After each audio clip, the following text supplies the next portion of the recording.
Hello नमस्ते, मी गंगा. माझ्या चॅनलमध्ये तुमचं खूप मनापासून स्वागत. आज मी बनवणार आहे बेसनचे लाडू. तर बेसनचे लाडू बनवण्यासाठी इथे मी जाड तळाची कढई घेतलेली आहे आणि त्याच्यामध्ये आपल्याला हे बेसन जे आहे ते थोडं थोडं करून भाजून घ्यायचं आहे. तर अर्धा किलो बेसन घेतलेलं आहे मी. ते आता थोडं थोडं करून भाजून घ्यायचं आहे. छान असा त्याचा कलर चेंज होईपर्यंत आणि पिठाचा कच्चा वास जो आहे तो पूर्ण निघून जाईपर्यंत आपल्याला हे पीठ भाजून घ्यायचं आहे. तर तो भाजताना तुपाचा वगैरे वापर करायचा नाही आहे. सुकंच पीठ आपल्याला भाजून घ्यायचं आहे आणि ते पण मंद गॅसवर भाजायचं आहे. त्याच्यामुळे छान पीठ भाजलं जातं. आणि जर तूप आपण सुरुवातीलाच घातलं तर मग तूप जास्त लागतं आणि पीठ पण व्यवस्थित भाजलं जात नाही. कधी कधी करपण्याची पण शक्यता असते. तर त्याच्यामुळे आपल्याला हे सुकं पीठ भाजून घ्यायचं आहे अगोदर आणि त्याच्यानंतर मग आपण लाडू बनवताना तुपाचा वापर करायचा आहे. तर तुम्हाला आता पिठामधला फरक दिसत असेल बघा. जे कच्चं पीठ आहे ते किती पांढरं दिसते किंवा पिवळसर दिसते आणि जे भाजलेलं पीठ आहे त्याचा कलर किती वेगळा दिसतोय. तर अशा प्रकारे आपल्याला हे पीठ सगळं भाजून घ्यायचं आहे ह्याच सेम कलरमध्ये. तर आपण हे सगळं पीठ आता मंद गॅसवर अशा प्रकारे भाजून घेऊया अगोदर.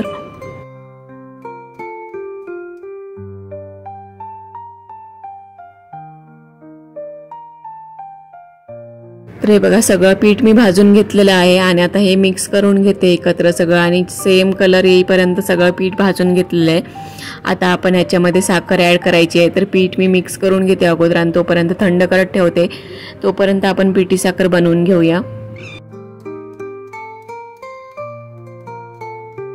आता हे जे पीठ आहे त्याच्यामध्ये मी थोडंसं पीठ घेऊन त्याच्यामध्ये जायफळ आणि वेलची घालून परत एकदा मिक्सरमध्ये फिरवून घेतलं आहे आणि ते पिठामध्ये मिक्स केलं आहे. आणि आता आपण थोडी थोडी करून पिठी साखर याच्यामध्ये घालायची आहे. आपल्या आवडीनुसार आपण पिठी साखर घालायची आहे. कमी जास्त गोड जसं आवडत असेल तशा प्रकारे. तर मी ते पिठी साखर घालून घेते आणि मिक्स करून घेते व्यवस्थित. की 1.5 वाटी होईल एवढं मी पिठी साखर घातलेली आहे इथे. तर ती व्यवस्थित मिक्स करून घेणार आहे आता.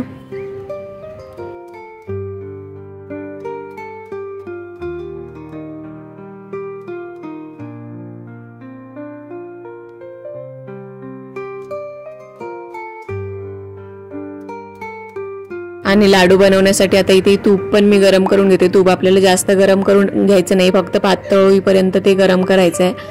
आणि हे गरम केलेलं तूप आता आपल्याला पिठामध्ये वरून घालून मग व्यवस्थित मिक्स करून घ्यायचं आहे. जास्त ओले होतील असे लाडू बनवायचे नाहीत, म्हणजे त्यांना शेप व्यवस्थित त्यांचा राहत नाही. जर जास्त तूप झालं तर किंवा कमी पण एकदम घालायचं नाही आहे. ती छान असे वळले जातील असं एवढं आपल्याला तूप घालायचं आहे. तर मी थोडं थोडं करून तूप घातलेलं आहे आणि ते व्यवस्थित मिक्स करून घेते. गरम आहे म्हणून मी अगोदर चमच्याने मिक्स करून घेते आणि नंतर मग आपण हाताने व्यवस्थित मिक्स करून घ्यायचे आहे.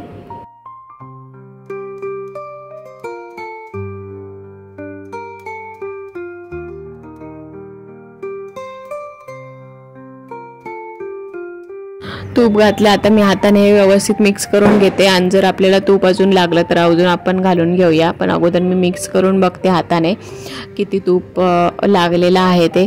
आणि जर वाटलं आपल्याला जर जास्त सुक्कं वाटत असेल तर अजून आपण तूप घालून घेऊया याच्यामध्ये.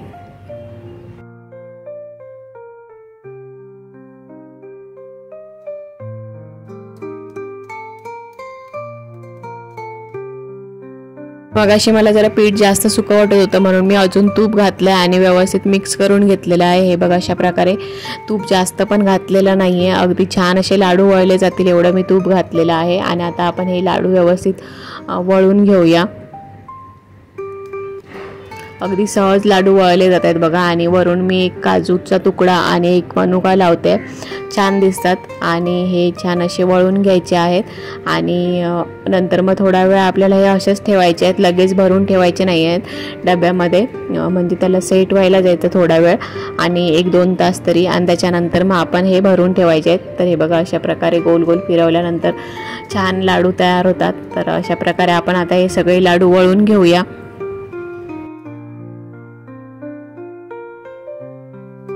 बघा छान असे आपले लाडू तयार झालेले आहेत. आणि काजू लावलेला भाग मी खाली ठेवलाय त्याच्यामुळे आपल्याला प्लेन लाडू दिसत आहेत.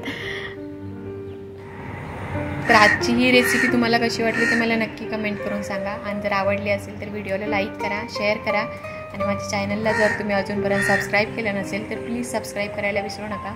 सोबतच बेल आयकॉन पण प्रेस करा, म्हणजे मी जे पण व्हिडिओ अपलोड करेन त्या सगळ्या व्हिडिओचं नोटिफिकेशन तुम्हाला मिळेल आणि तुम्ही माझे सगळे व्हिडिओ बघू शकाल. थँक्यू.